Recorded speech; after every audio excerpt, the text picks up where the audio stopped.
Hello, our dear students. Welcome to I-Fal. My name is Teacher Nikki, and welcome to our video lesson. So, this video lesson aims to guide you in creating grammatically correct sentences. It also aims to provide clarification to some confusions in the English language. I am very much excited to give you another lesson today. So, without further ado, let's go ahead and start the class. I hope you enjoy it. Let's go. So, for today's lesson, let's go ahead and talk about relative clauses using whose, whom, and where. So, it's better for us to understand on how we use these words whose, whom, and where deeply. Okay, now we start with whose. Let's study this sample situation. When we were driving home, we saw some people standing by the road. Their car had broken down, so we stopped to help them. So I say, we helped some people whose car had broken down. So here it means that their car had broken down. So it simply says that whose, okay, we use whose mostly for people to refer to their possession or relationship, okay? If they own it or the relationship of the people, then use whose.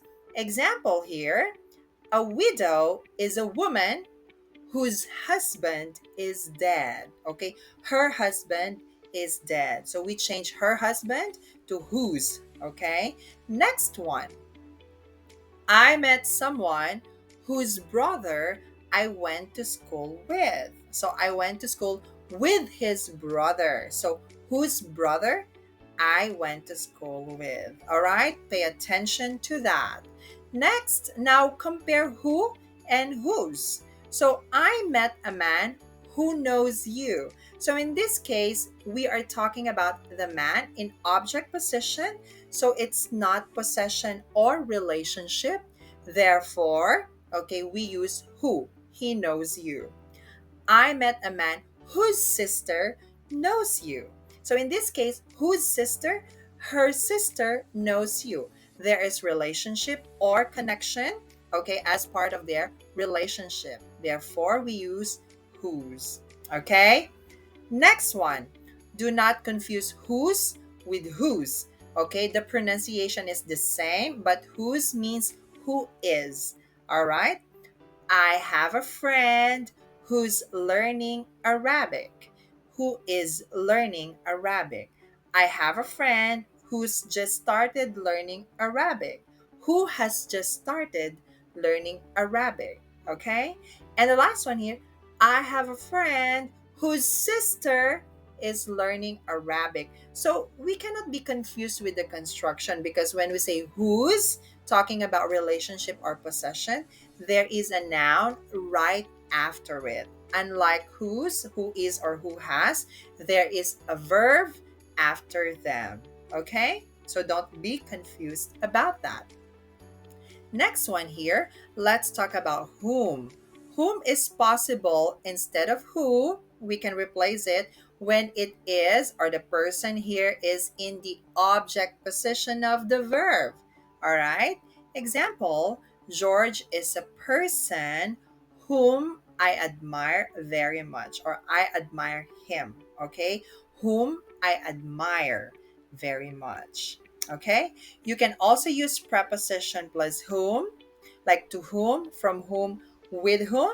Okay? It is important to have friends with whom you can relax. You can relax with them or with those friends with whom you can relax. All right?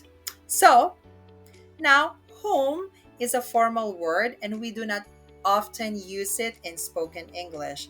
We usually prefer a person I admire a lot or a person who or that I admire a lot.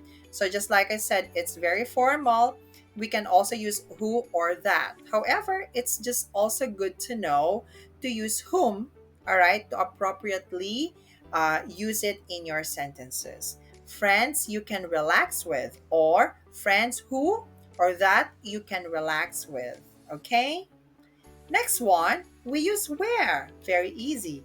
We use where in a relative clause to talk about places. So remember, if it's a place, we can specifically use where. I recently went back to the town where I grew up. So I grew up there. The restaurant where we had lunch was near the airport. I would like to live in a place where there is plenty of sunshine. Remember, there's no confusion there. Where is used for places. Okay, relative clauses, you start with where when we are describing or referring to a place. Okay, next, we have here the day, the time, the reason. We say, example, the day we got married, the year I was born, the last time they met, and many more. I can't meet you on Friday. That is the day I'm going away. The last time I saw her, okay, she looked great. Okay, the last time I saw her, the last time I saw her, she looked great. Okay, now you can use that. The last time that I saw her, she looked great. Okay, the last time that I saw her, she looked great. Okay, now we say the reason I'm calling you, the reason she didn't get the job. So the reason I'm calling you is to ask your advice. You can also use that. The reason that I'm calling you, or the reason why I'm calling you for these sentences. Okay? So let's have some exercises to practice more of this one. Let's complete these sentences using who, whom, whose, or where. So let's see. We helped some people. Blank car had broken down. A cemetery is a place people are buried. A pacifist is a person blank believes that all wars are wrong. An orphan is a child, parents are dead. What's the name of the hotel your parents are staying?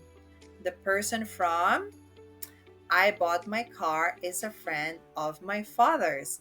So look at these sentences and answer them. Okay, let's go ahead and answer.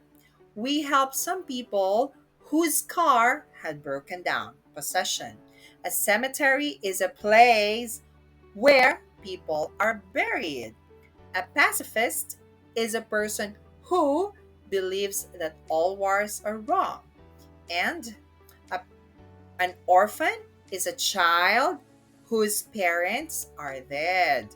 What's the name of the hotel where your parents are staying? And the last one, the person from whom I bought my car is a friend of my father's. Okay? So please remember and check these sentences here how we use who, whom, whose, and where. Okay?